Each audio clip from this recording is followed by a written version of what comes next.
True. Are there situations because of the technology that we have where it's more of the statement of like, just because you can doesn't mean you should? Yeah. And there are for sure architects even now who you can tell only designed something because they were able to do it. Okay. And you have to think, well, is there any cultural value in that?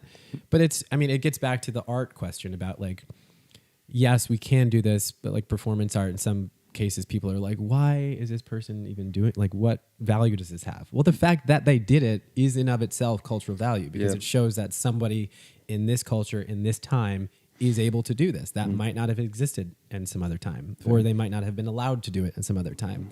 So I think there's merit to people kind of showing off what they're capable of doing or permitted to do in current time, because it's like a snapshot of what was happening then or now. Yeah, that's kind of what I've always seen it as. Two things. Well, I mean, the first thing would be architecture. Okay, so there's that lame saying that everything is art, right? You know, like this couch is a piece of art, this microphone thing is a piece of art. But so like along those lines, I think that obviously architecture is art. So like when somebody makes a piece with the waves, or like, you know, that the tallest building in New York right now with like these kind of like brutalist kind of things popping out, those are statements by the architect in a utilitarian way that kind of is able to work as a either working space, living space, you know, whatever.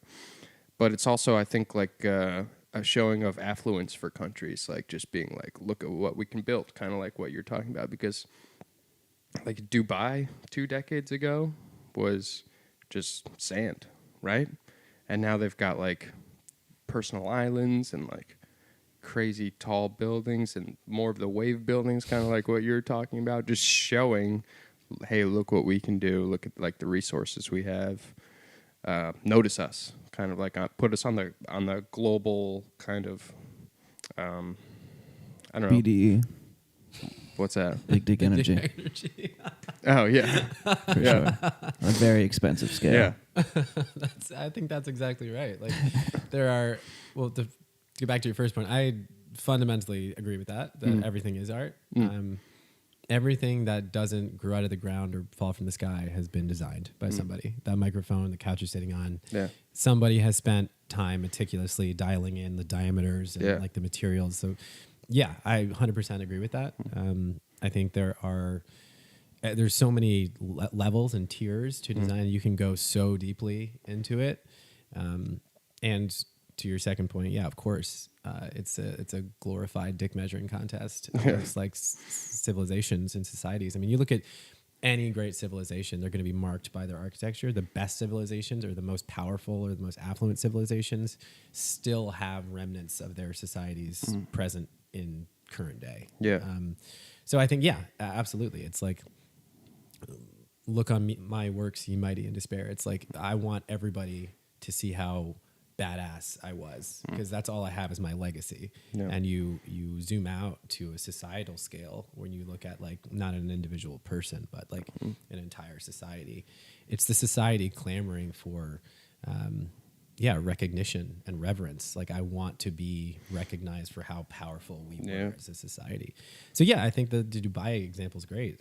Also China with Beijing, their city is ridiculous now. Like they've got a crazy amount of skyscrapers, and they're all different. Yeah. Or just the ability for them to build cities. They can like build cities in like just a few years, even though no one lives in them, but they can. So that just kind of shows off. Have you seen those pictures? They're just empty. Yeah. But that's even more BDE, right? Yeah. Because nobody's even living there, and they're like, look at this. We can just do it because we can. Yeah. Doesn't mean we should.